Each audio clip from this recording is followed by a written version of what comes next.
എന്റേതു മാത്രം. രചന ആമിന. അവതരണം ഷാഹുൽ മലയിൽ. എഡിറ്റിംഗ് ഷെരീജ് പൂനൂർ. ഓ, നിനക്ക് വേണ്ടിയാണോ നന്ദു എന്നെ വേണ്ടാന്ന് വെച്ച്? അപ്പൊ ഇതായിരുന്നു അവന്റെ ഉദ്ദേശമല്ലേ? അല്ല, നിങ്ങൾ തമ്മിൽ എത്ര നാളായി ഇത് തുടങ്ങിയിട്ട്? പ്രിയ ചോദിച്ചും ലച്ചു എന്തു പറയണമെന്നറിയാതെ അവളെ നോക്കി. അല്ല പോട്ടെ, അതൊക്കെ അറിഞ്ഞിട്ട് എനിക്കെന്തിനാ? ഒരു കാര്യം പറഞ്ഞേക്കാം, അവൻ എന്നെ ഇഷ്ടമല്ലെങ്കിലും എനിക്ക് അവനെ ഇഷ്ടമാണ്. എന്ത് വില കൊടുത്ത് അവനെ ഞാൻ സ്വന്തമാക്കുകയും ചെയ്യും. നിന്റെ ഉള്ളിൽ അവനോട് ഇങ്ങനെ ഒരു ഇഷ്ടമുണ്ടെങ്കിൽ ഇവിടെ വെച്ച് എടുത്തു കളഞ്ഞേക്കണം. അവൻ എന്നും എൻ്റേത് മാത്രമാണ്. ചേച്ചി പോവാ. ആര്യ പുറത്തേക്ക് വന്ന് പ്രിയ ചിരിച്ചുകൊണ്ട് ലച്ചുവിൻ്റെ അടുത്ത് നിന്നു. നീ ഇവിടെ എന്തെടുക്കാ പ്രിയേ? ഞാൻ നിന്റെ ഏട്ടൻ്റെ ഫ്രണ്ടിനെ ഒന്ന് പരിചയപ്പെടുകയായിരുന്നു. എന്നാൽ ഇവരൊക്കെ ഞാനും അറിഞ്ഞിരിക്കേണ്ടതാണല്ലോ പ്രിയ. നീ എന്താ ഉദ്ദേശിച്ച്? ഏട്ടൻ നിന്നെ കെട്ടുന്ന കാര്യമാണോ? അത് നടക്കില്ലെന്ന് മുന്നേ ഏട്ടൻ പറഞ്ഞ ആ കാര്യം ഇവിടെ എല്ലാവരും ഉപേക്ഷിച്ചതാ. അതുകൊണ്ട് നീ ഏട്ടനെ മനസ്സിൽ കൊണ്ട് നടന്നിട്ട് ഒരു കാര്യമില്ല. വലിയേട്ടന് ഇഷ്ടമില്ലാത്തതൊന്നും ഞങ്ങൾ ആരും നിർബന്ധിക്കില്ല. വെറുതെ നീയായിട്ടൊരു കുടുംബ പ്രശ്നം ഉണ്ടാക്കരുത്. ചിലപ്പോൾ അതിൽ നശിക്കുന്ന നിന്റെ കൂടപ്പിറപ്പിന്റെ ജീവിതം കൂടിയാവും. ആര്യ അവളോട് പറഞ്ഞു. പ്രിയ ദേഷ്യത്തിൽ ലച്ചുവിനെ നോക്കി. ഇവളെയല്ലേ നിന്റെ ഏട്ടൻ മനസ്സിൽ കൊണ്ട് നടക്കുന്നത്? അതുകൊണ്ടല്ലേ എന്നെ വേണ്ടാന്ന് വെച്ച്? എന്നിട്ട് ആരും അറിയാപ്പോൾ വീട്ടിൽ കൊണ്ട് നിർത്തിയിരിക്കുന്നു. എന്തുതന്നെയായാലും പ്രിയക്ക് ഒരു ജീവിതം ഉണ്ടെങ്കിൽ അത് നിന്റെ ഏട്ടൻ നന്ദന്റെ കൂടെ ആയിരിക്കും. അങ്ങനെയൊന്നും ഇല്ലെങ്കിൽ ഈ ജന്മം എനിക്കൊരു ജീവിതം ഉണ്ടാവില്ല. അതിന് കാരണം നിന്റെ ഏട്ടൻ മാത്രമായിരിക്കും. നിനക്ക് എങ്ങനെ വേണമെങ്കിലും ജീവിക്കാം, എന്ത് വേണമെങ്കിലും വിചാരിക്കാം. അതൊക്കെ നിന്റെ ഇഷ്ടം, നിന്റെ തീരുമാനം. അതുപോലെ ഏട്ടന്റെ ലൈഫ് ഏട്ടൻ തീരുമാനിക്കും. അത് ഏട്ടന്റെ ഇഷ്ടം. ആര്യ പറഞ്ഞു. പ്രിയ അവളെ ദേഷ്യത്തിൽ നോക്കിയതും ആര്യ അവരെയും കൊണ്ട് ഇറങ്ങി. പ്രിയ അതുകൊണ്ട് ചാടിത്തുള്ളി അകത്തേക്ക് പോയി. നീ എന്തിനാടി പറഞ്ഞു എന്റെ ജീവിതം കൂടിയാവും നശിക്കുന്നതെന്ന്? നിന്റെ കൊച്ചേട്ടനെ ഉപേക്ഷിച്ചാലുണ്ടല്ലോ, നിന്റെ വീട്ടിൽ വന്ന് കെട്ടിത്തൂങ്ങി ചാവും ഞാൻ. കാവ്യ കെറുവോടെ പറഞ്ഞു. എന്റെ കാവ്യ, ഞാനതൊരു പഞ്ചിന് പറഞ്ഞ കൊച്ചേട്ടന് നിന്നോട് അസ്ഥിക്ക് പിടിച്ച പ്രേമ. അത് അങ്ങനെയൊന്നും പോവില്ല. പക്ഷെ പ്രിയ എങ്ങനെ നിൽക്കാനാണ് പരിപാടിയെങ്കിൽ നിങ്ങൾക്ക് ഒന്നിച്ചൊരു ജീവിതം ഉണ്ടാവാൻ അത് ബുദ്ധിമുട്ടാ. നിന്റെ അച്ഛനും അമ്മയും ഒന്നിച്ച് വിവാഹം നടത്തുന്ന വാശിയിലല്ലേ? അങ്ങനെയെങ്കിലും സംഭവിച്ചാൽ നിന്റെ ഏട്ടനെയും കൊണ്ട് ഒളിച്ചോടും. നോയിക്കോ. ബെസ്റ്റ്. താലിയേട്ടാ തന്നെ ഫ്രീ ആവുമെന്ന് അറിയാത്ത ഏട്ടനെ കൊണ്ടല്ലേ നീ ഒളിച്ചോടാൻ പോകുന്നത്. നീ കളിയാക്കൊന്നും വേണ്ട. ഏട്ടൻ ജോലിയുടെ ആത്മാർത്ഥമുള്ളതുകൊണ്ടാ. അങ്ങനെ തന്നെ വേണമെന്ന് ഞാനും പറയും. എന്നാ പിന്നെ പ്രിയയെ ആരുടെയും മണ്ടിയിൽ വെച്ച് കെട്ടാൻ നോക്ക്. അല്ലേ ഞങ്ങളുടെ വിവാഹ ജന്മം നടക്കുമെന്ന് എനിക്ക് തോന്നുന്നില്ല. ആര്യ പറഞ്ഞു കേട്ട് കാവ്യ ദയനീയമായി അവളെ നോക്കി. അവരുടെ സംസാരം കേട്ട് നടക്കുകയാണ് ലച്ചു. ആര്യ, നീ പ്രിയോട് പറഞ്ഞ സത്യമാണോ? വലിയ ഇങ്ങനെ കാമുകയുണ്ടായിരുന്നു, എന്നിട്ട് ഞങ്ങളാരും അറിഞ്ഞില്ലല്ലോ. അപ്പൊ സത്യത്തിൽ നീ പറഞ്ഞ പോലെ ഇവർ തമ്മിൽ ഇഷ്ടമാണോ? ലച്ചുവിനെ നോക്കി കാവ്യ ചോദിച്ചും ലച്ചു ഞെട്ടി ആര്യയെ നോക്കി. അതുകൊണ്ട് ആര്യ ചിരിച്ചുകൊണ്ട് പറഞ്ഞു. അതിന് ഇവർ തമ്മിൽ ഇഷ്ടമാണെന്ന് പറഞ്ഞ പ്രിയല്ലേ, ഞാനല്ലല്ലോ. അത് ശരിയാണല്ലോ. അപ്പൊ സത്യത്തിൽ അങ്ങനെയൊന്നുമില്ലേ? ഇല്ലെന്ന് പറയാൻ പറ്റില്ല, ചിലപ്പോ ഭാവിയിൽ ഉണ്ടായാലോ. ആര്യ പറഞ്ഞു കേട്ട് ലച്ചു വാ വിളിച്ചു. നീ എന്തൊക്കെയാണ് ഈ പറയുന്നേ? ലച്ചു ചോദിച്ചതും ആര്യ കണ്ണിറുക്കി കാണിച്ചു. എപ്പോഴും എല്ലാവരും ഒരുപോലെ അല്ലല്ലോ. നിനക്ക് ഏട്ടനോട് പെട്ടെന്ന് തോന്നിയൊരു ഇഷ്ടമല്ലായിരുന്നു, അതുപോലെ ഇവർക്കും തോന്നിയാലോ? പറയാൻ പറ്റില്ലല്ലോ. ആര്യ കാവ്യയോട് ചോദിച്ചു. അങ്ങനെ എന്തായാലും നിങ്ങൾ നല്ല ചേർച്ചയാ. ചേച്ചിക്ക് ഇഷ്ടമാണെങ്കിൽ ഏട്ടനോട് തുറന്നു പറഞ്ഞാൽ മതി. പിന്നെ പ്രിയോർത്താണെങ്കിൽ പേടിക്കണ്ട, അവൾ ഈ കാണിക്കുന്ന പ്രവസനം മാത്രമേ ഉള്ളൂ. കാവ്യ ചിരിച്ചുകൊണ്ട് പറഞ്ഞു. ലച്ചു അവളെ നോക്കിയിട്ട് വല്ലായ്മയോടെ ചിരിച്ചു. എന്തുപറ്റി? ചിരിക്കൊരു തെളിച്ചക്കുറവ്. പറഞ്ഞിഷ്ടായില്ലേ? കാവ്യ ചോദിച്ചു. ഏയ് അങ്ങനെയൊന്നുമില്ല, നിങ്ങൾ എന്നെ തെറ്റിദ്ധരിക്കൊന്നും ചെയ്യരുത്. എനിക്ക് അദ്ദേഹത്തോട് അങ്ങനെയൊന്നും ഇതുവരെയും തോന്നിയിട്ടില്ല, ഇനി തോന്നിയില്ല. എന്നെ സഹായിച്ച മനുഷ്യനുള്ള നന്ദി, അത് മാത്രമേ എനിക്കുള്ളൂ. എത്രയൊക്കെ അടുത്താലും പെട്ടെന്നൊരു ദിവസം വിട്ടുപോകേണ്ടവളാണ് ഞാൻ. അതുകൊണ്ട് യാതൊരു അവകാശമൊന്നും പാടില്ല. അല്ലെങ്കിൽ ജീവിതം നമ്മളെ കൂടുതൽ വേദനിപ്പിക്കും. ചിലത് നമുക്ക് താങ്ങാനായി എന്ന് വരില്ല, അത് നമ്മളെ ശ്വാസം മുട്ടിക്കും. ലച്ചു പറഞ്ഞതും ആര്യയുടെ മുഖം വല്ലാതെയായി. ആര് വന്നാലും ലച്ചു വെച്ച് ഞാൻ വിടില്ല. എൻ്റെ സ്വന്തം ചേച്ചിയാ. വെറുതെ ഓരോന്ന് പറയണ നടക്കാൻ അങ്ങോട്ട്. ആര്യ കെറുവോടെ പറഞ്ഞുകൊണ്ട് മുന്നേ പോയതും കാവ്യയെ നോക്കി ചിരിച്ചുകൊണ്ട് ലച്ചു അവളുടെ പുറകെ ചെന്നു. കൂടെ കാവ്യ പുറത്തുനിന്ന് 2 കടയിലൊക്കെ കയറി ഫുഡൊക്കെ കഴിച്ച് 3 കൂടി ആദ്യം കാണാൻ ഹോസ്പിറ്റലിലേക്ക് പോയി. അവൻ ഡ്യൂട്ടിലാണെന്ന് അറിഞ്ഞു അവർ അവനെയും കാത്ത് ക്യാൻറ്റീനിൽ പോയിരുന്നു. ഡ്യൂട്ടി കഴിഞ്ഞ് ക്യാൻറ്റീനിൽ വന്നു കാവ്യ കണ്ട് അവന്റെ മുഖം ഇടന്നു. നീ എപ്പത്തി? ആദ്യം കാവ്യയോട് ചോദിച്ചു. ഞാൻ രാവിലെ വന്നാ. അപ്പൊ ഇവര് പുറത്തു പോകുന്നു കേട്ടപ്പോ ഏട്ടനെ കാണലെന്ന് ഇത് കൂടെ വന്നാ. എന്ന് കാണാനോ? പിന്നെ ഏട്ടാ വീട്ടിലിരുന്ന് ബോറടിച്ച പുറത്തിറങ്ങിയതാ. ഏട്ടനും കൂടി വെറുതെ കാണാൻ പോകുന്നു കേട്ടപ്പോ അമ്മ ഫുഡ് ഒന്ന് വിട്ടു, അങ്ങനെ വന്നാ. ആര്യ ഫുഡ് നീട്ടിക്കൊണ്ട് പറഞ്ഞു. ആദ്യം ചിരിച്ചുകൊണ്ട് വാങ്ങി. ഏട്ടൻ കഴിക്ക്, എന്നിട്ട് ഞങ്ങൾ പോകുന്നുള്ളൂ. കാവ്യ പറഞ്ഞു. ആദ്യം അവിടെ ഇരുന്ന് പൊതി തുറന്ന് കഴിക്കാൻ തുടങ്ങി. കഴിച്ചു കഴിഞ്ഞതും അവൻ കൈയൊക്കെ കഴുകി വന്നു. എന്നാ നിങ്ങൾ വിട്ടോ, എനിക്ക് തിരക്കുണ്ട്. അവൻ പറഞ്ഞ അവർ ഓക്കെ പറഞ്ഞു. പുറത്തേക്ക് ഇറങ്ങി നടന്നു. പെട്ടെന്ന് അവിടെ മുമ്പിലൂടെ ഒരു ആംബുലൻസ് സ്പീഡിൽ ഹോസ്പിറ്റലിലേക്ക് പോയതും ലച്ചു തിരിഞ്ഞു നോക്കി. ആംബുലൻസ് ഡോർ തുറന്ന് സ്ട്രക്ചറിൽ പുറത്തേക്ക് ഇറങ്ങിയ കാർത്തിയെ കണ്ട് ലച്ചു ഞെട്ടി. തലയിലൂടെ ഒഴുകിയിറങ്ങുന്ന ബ്ലഡ് കണ്ടതും അവളുടെ ഹൃദയം വിങ്ങി. അവൾ മുറുക്കെ കണ്ണടച്ച് പിടിച്ചു. പെട്ടെന്ന് കൺമുമ്പിലേക്ക് കഴിഞ്ഞുപോയ നിമിഷങ്ങൾ കടന്നു വന്നു. ലച്ചു ചെവിയിൽ കൈവച്ച് പൊതികൊണ്ട് കണ്ണടച്ച് പിടിച്ചിരുന്നു. തന്നെ കടന്നു പിടിക്കാൻ വരുന്ന കാർത്തികിന്റെ മുഖം അവളുടെ മനസ്സിലൂടെ കടന്നുപോയി. ലച്ചേച്ചി എന്തുപറ്റി? അവളുടെ അവസ്ഥ കണ്ട് ആര്യ വിളിച്ചു. ലച്ചു ഞെട്ടി അവളെ നോക്കി. എന്തുപറ്റി? കാവ്യയും ചോദിച്ചു. ഏയ് നമുക്ക് പെട്ടെന്ന് വീട്ടിൽ പോവാം, വാ. ലച്ചു അവരെയും വിളിച്ചൊരു ഓട്ടോ കൈ കാണിച്ച് അതിലേക്ക് കയറി. എന്തുപറ്റി ചേച്ചി? എന്തെങ്കിലും പ്രശ്നമുണ്ടോ? ആര്യ അവിടെ ഇരിപ്പണ്ട് ചോദിച്ചു. ഏയ് ഒന്നുമില്ല, വല്ലാതെ തലവേദനിക്കുന്നു, ഒന്ന് കിടക്കണം. ലച്ചു പറഞ്ഞതും ആര്യ അവളെ നോക്കിയിട്ട് ലച്ചുവിന്റെ തല പിടിച്ച് അവളുടെ തോളിലേക്ക് ചായച്ചു വെച്ചു. ലച്ചു ആശ്വാസത്തോടെ കണ്ണടച്ച് അവളുടെ തോളിൽ തലവെച്ച് കിടന്നു. വീട്ടിലെത്തിയതും ആര്യയെ നോക്കാതെ ലച്ചു റൂമിലേക്ക് കയറിപ്പോയി. മോൾക്ക് എന്ത് പറ്റിയത് ആര്യയെ? ലച്ചുവിന്റെ പോക്ക് നോക്കി അമ്മ ചോദിച്ചു. ചേച്ചിക്ക് തലവേദന ഉണ്ടെന്ന് പറഞ്ഞു, അതാമ്മയെ കിടക്കാൻ പോയത്. ഓരോന്നിനെ പിടിച്ച് വീട്ടിൽ നിർത്തിയിരിക്കുന്നു. ഇവളെ കുറിച്ച് എല്ലാം അറിഞ്ഞിട്ട് തന്നെയാണോ? ആര്യ പറഞ്ഞു കേട്ട് അവളുടെ ആന്റി സുമതി ചോദിച്ചു. അമ്മ അവരെ നോക്കി. നന്ദുവിനറിയാം അവളെ, ഇപ്പൊ ഞങ്ങൾക്കും അറിയാം. അത് മതിയല്ലോ, വെറുതെ അതിന്റെ കാര്യം എടുത്തിട്ട് സംസാരിക്കാൻ നിൽക്കണ്ട. അച്ഛൻ അവരുടെ സംസാരം കേട്ടു വന്നുകൊണ്ട് പറഞ്ഞു. ഞങ്ങളൊന്നും പറയുന്നില്ലേ, കിട്ടുമ്പോ പഠിക്കാം എല്ലാവരും. എന്റെ മോള് നന്ദിന് വേണ്ടെന്ന് വെച്ച് ഇവളെ കണ്ടുകൊണ്ടായിരുന്നു അല്ലേ? സുമേ നീ പലവി വേണ്ട.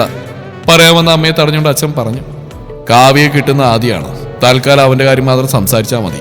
നന്ദുവിന്റെ ലൈഫ് തീരുമാനിക്കുന്ന അവനാ. അതുകൊണ്ട് അവന്റെ പേരുള്ള സംസാരം ഇവിടെ വെച്ച് നിർത്താം.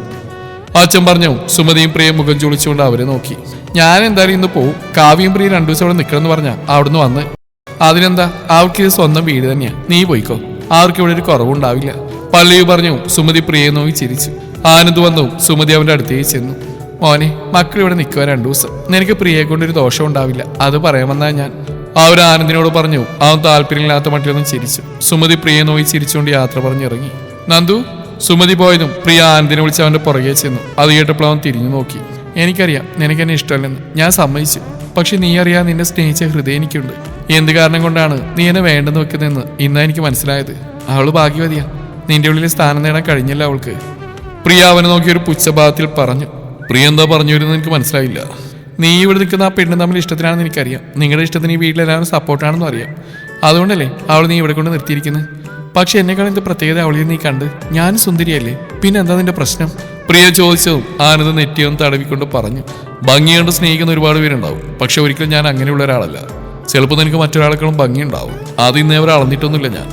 ജീവിതം എന്ന് പറയുന്ന ഒരിക്കലും സൗന്ദര്യം മാത്രം നോക്കിയല്ല. പരസ്പരം ജീവിക്കാൻ ആഗ്രഹിക്കുന്നവരുടെ മനസ്സ് തമ്മിൽ ഒരു അടുപ്പുണ്ടാവണം, പരസ്പരം ചേരണം.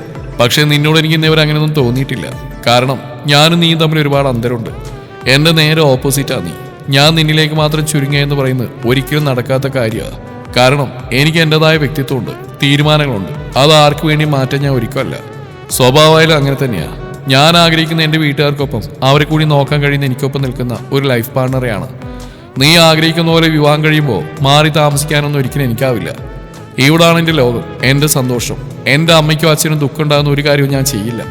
പിന്നെ നീ ആഗ്രഹിക്കുന്ന പോലെ ലോകം മുഴുവൻ ചുറ്റാനും ജീവിതത്തിൽ ഒരു രക്ഷയില്ലാതെ നടക്കാനും എനിക്കാവില്ല. അതൊക്കെ കൊണ്ട് മാത്രമല്ല, മനസ്സുകൊണ്ട് ഒരിക്കലും എനിക്ക് നിന്നെ അംഗീകരിക്കാനാവില്ല. അതുകൊണ്ട് എനിക്ക് വേണ്ടിയുള്ള നിന്റെ നടത്തം അവസാനിപ്പിക്കുക. നല്ലൊരു പയ്യനെ കണ്ടുപിടിച്ച് നിന്റെ വിവാഹം നടത്താൻ ഞാൻ ആൻറ്റിയോട് പറയാം. ഓ വേണ്ട, മറ്റൊരാൾ വിവാഹം ചെയ്യാൻ വേണ്ടിയല്ല ഞാൻ നിന്നെ സ്നേഹിച്ച്. നീ പറഞ്ഞെല്ലാം സത്യ. പക്ഷെ എൻ്റെ ഭർത്താവ് എൻ്റേത് മാത്രമായിരിക്കണമെന്ന് ഞാൻ ആഗ്രഹിക്കുന്നതിൽ എന്താണ് തെറ്റ്?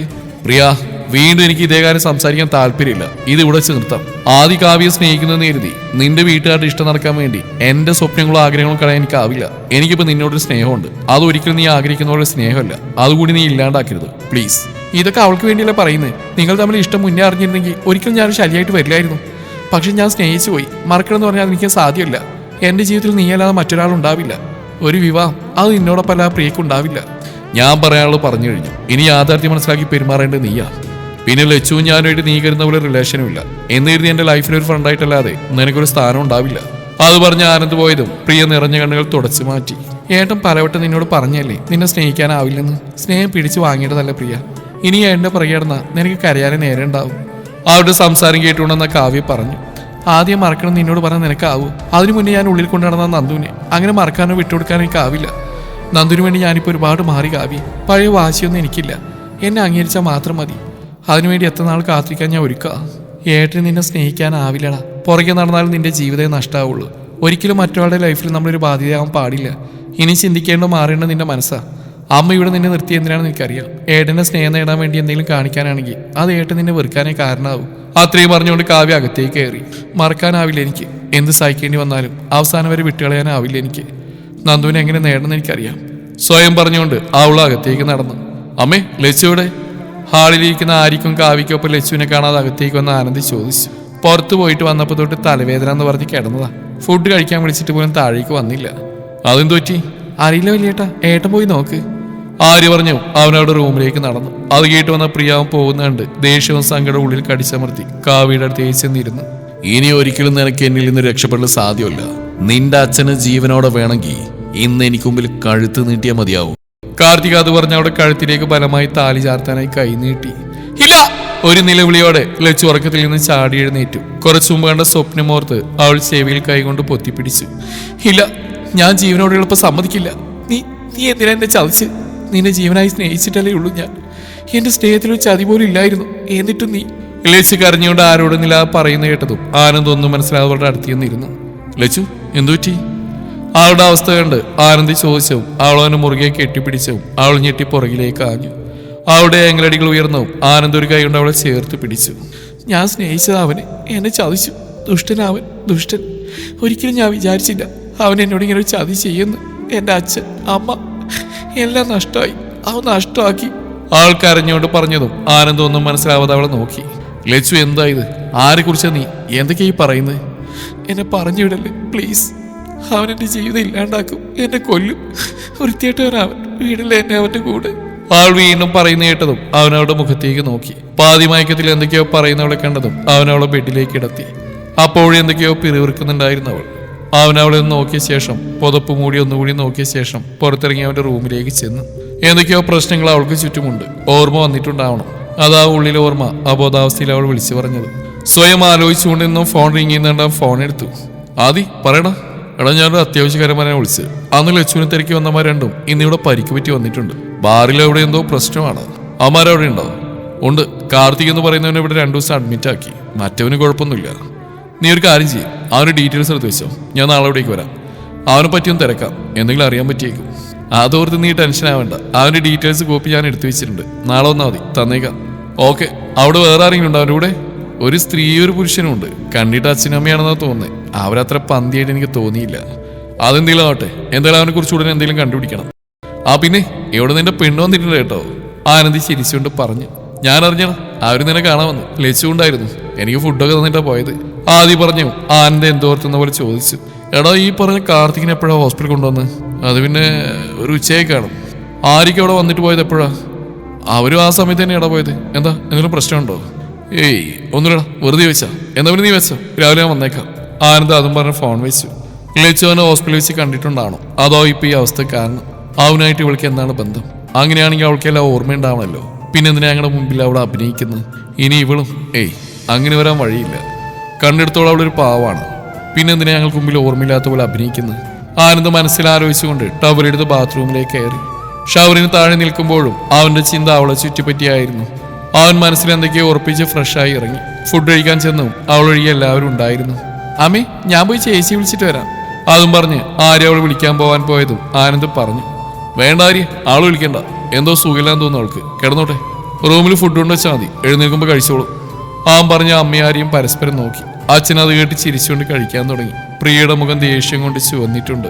ഇങ്ങനെ പോയ അവൾ കൊണ്ടുപോകുന്ന അന്തുവിനെ പാടില്ല. അതിനു മുന്നേ എന്തെങ്കിലും ചെയ്തേ പറ്റൂ, പ്രിയ മനസ്സിൽ പറഞ്ഞു. ഈ ഏട്ടന് ഇത് എന്ത് പറ്റി? അവന് നോക്കി പറഞ്ഞുകൊണ്ട് ആര്യ അവിടെ ഇരുന്നു. നിന്റെ ഏട്ടന് ചേച്ചിയുടെ എന്തോ ഒരു ഇഷ്ടമുണ്ടെന്ന് തോന്നുന്നു. കയറി കണ്ടില്ലേ, അതുകൊണ്ടാ. കാവ്യ ആര്യയോട് പറഞ്ഞു. ആര്യ ആനന്ദിനെ നോക്കി. അവനതൊന്നും ശ്രദ്ധിക്കാതെ കഴിക്കുകയാണ്. അവരുടെ സംസാരം കേട്ടതും പ്രിയ ഗ്ലാസ് ശബ്ദത്തോടെ ടേബിൾ വെച്ചിട്ട് എഴുന്നേറ്റ് പോയി. പ്രിയ ഇപ്പോഴും ഇവനെയും മനസ്സിലിട്ട് അടക്കുക. അതിനെ പറഞ്ഞു മനസ്സിലാക്കാൻ സുമതിക്കേ പറ്റൂ. അവളാണെങ്കിൽ ഇതിന്റെ വിപരീതം അവൾക്ക് പറഞ്ഞു കൊടുക്കൂ. ഇതൊക്കെ എവിടെ ചെന്ന് നിൽക്കുവാവോ? അച്ഛൻ ആരോടുന്നില്ലാതെ പറഞ്ഞു. എല്ലാവരും ഫുഡ് കഴിച്ചതും ആര്യ ലച്ചുള്ള ഫുഡ് എടുത്ത് മുകളിലേക്ക് ചെന്നു. അത് ടേബിളിൽ വെച്ച് അവൾ റൂമിലേക്ക് പോയി. ആരാണ് നിന്നെ ഇങ്ങനെ ആക്കിയത്? ആരായാലും അവന് വെറുതെ വിടാൻ പാടില്ല. നിന്റെ ശരീരത്തിൽ തൊട്ടവന് ഇഞ്ചിഞ്ചായി വേദനിപ്പിക്കണം. ഞാൻ പറഞ്ഞില്ലേ എനിക്കറിയില്ല എന്ന്. ബോധലാകിടുന്ന എന്നെ അടിച്ചവനും ഞാനെങ്ങനെ അറിയാനാ? കാർത്തി ദേഷ്യത്തിൽ പറഞ്ഞു. ബാറിൽ നിന്ന് മദ്യവെച്ച് ബോധം പോയ കാർത്തിയെ ആരോ കുപ്പിവെച്ച് തലക്കടിച്ചു. സന്ദീപ് അവനെയും കൊണ്ട് ഹോസ്പിറ്റലിലേക്ക് വന്നു. ഇവനല്ലേ നിന്നെ കൊണ്ടുപോയത്? അപ്പൊ ആ സമയത്ത് ഇവൻ എവിടെ പോയിരുന്നു? ഇവൻ കണ്ടിട്ടുണ്ടാവുമല്ലോ. പറയടാ, ആരാ ഇവനിങ്ങനെ ആക്കിയത്? ഗൗരി സന്ദീപിനോട് ചോദിച്ചു. അവൻ കാർത്തിയെ നോക്കി. എന്റെ ചേച്ചി, ഞാൻ നേരത്തെ പറഞ്ഞില്ലേ, എനിക്കറിയത്തില്ല സത്യമായിട്ടും. ഞാനിവ ഓഫായി കിടക്കുന്നതിനോടാ ബാത്റൂമിൽ പോയത്. പോയിട്ട് വന്നപ്പോൾ എല്ലാവരും കൂടി ഇവനെ ചുറ്റും കൂടിയിരിക്കുന്നിട്ടാണ് ഞാൻ നോക്കി. അപ്പോഴേ ഞാൻ കണ്ടത്. അപ്പൊ തന്നെ ഹോസ്പിറ്റലിൽ കൊണ്ടുവന്നാ. ഇത് എത്ര വട്ടം പറഞ്ഞു? വീണ്ടും വീണ്ടും ചോദിച്ചാൽ മാറ്റി പറയാനൊന്നും പറ്റില്ലല്ലോ. സന്ദീപ് അതും പറഞ്ഞ് കൈമലത്തിയതും ഗൗരി അവനെ ദേഷ്യപ്പെട്ട് നോക്കി. അമ്മ അവനെ നോക്കണ്ട, അവനറിയാമെന്ന് അവൻ പറഞ്ഞേനെ. വെറുതെ അവനെ മെക്കിട്ട് കയറണ്ട. ഇനി ആരാതോർത്ത് വഴക്കുണ്ടാക്കണ്ട. ഞാൻ നിങ്ങൾ പോയ ബാറിൽ വിളിച്ച് പറഞ്ഞിട്ടുണ്ട്. CCTV ഫുട്ടേജ് എനിക്ക് അയക്കാൻ. അത് കിട്ടിയ ആരാണെന്ന് വേഗം അറിയാനാവും. ശങ്കർ അവിടേക്ക് വന്നുകൊണ്ട് പറഞ്ഞു. ഗൗരി മകനെ മുറിഞ്ഞ തലയിൽ തടവിക്കൊണ്ടിരുന്നു. ലച്ചു രാത്രിയിൽ എപ്പോഴും ഉറക്കമുണ്ടെന്ന് ചുറ്റുമൊന്ന് നോക്കിയിട്ട് ക്ലോക്കിലേക്ക് നോക്കി. ദൈവമേ, 2:30യോ? ഞാൻ ഇത്രയും നേരം ഉറങ്ങിയോ? അവൾ തലക്ക് കഴിച്ചുകൊണ്ട് എഴുന്നേറ്റു. തലക്ക് വല്ലാത്ത ഭാരം തോന്നിയതും അവൾ കുറച്ചേരം ബെഡിൽ ചാരി കിടന്നു. പെട്ടെന്ന് മനസ്സിലേക്ക് രാത്രി സ്വപ്നം കണ്ടത് എപ്പോഴോ ആനന്ദിനെ കെട്ടിപ്പിടിച്ച് കരഞ്ഞെന്തൊക്കെ അവനോട് പറഞ്ഞ് മനസ്സിലേക്ക് വന്നു. ആദ്യം പറഞ്ഞൊക്കെ ഓർമ്മ വന്നെങ്കിലും പിന്നീട് പറഞ്ഞെന്താണെന്ന് അവൾക്ക് ഓർക്കാനായില്ല. ദേവി, എല്ലാം പറഞ്ഞു കാണോ ഞാൻ? എൻ്റെ നാവിനെ പോലും വിശ്വസിക്കാൻ പറ്റാണ്ടായല്ലോ എനിക്ക്. കാർത്തികനെ കുറിച്ച് ഞാൻ എന്തിനാ വീണ്ടും എൻ്റെ ഓർമ്മയിലേക്ക് കടന്നു വരുന്നത്? എല്ലാം മറക്കാൻ വേണ്ടി ശ്രമിക്കുക ഞാൻ. വീണ്ടും എന്തിനാ? അവൾ തലക്കൈ വെച്ചുകൊണ്ട് കരഞ്ഞു പറഞ്ഞു. ഞാൻ പറഞ്ഞ കള്ളാണെന്നറിഞ്ഞാ ഇവരൊക്കെ എന്നെ വെറുക്കില്ലേ? ഞാനിനി എവിടേക്ക് പോകും? തുടരും ഈ കഥയുടെ ബാക്കി ഭാഗം നാളെ ഇതേ സമയം.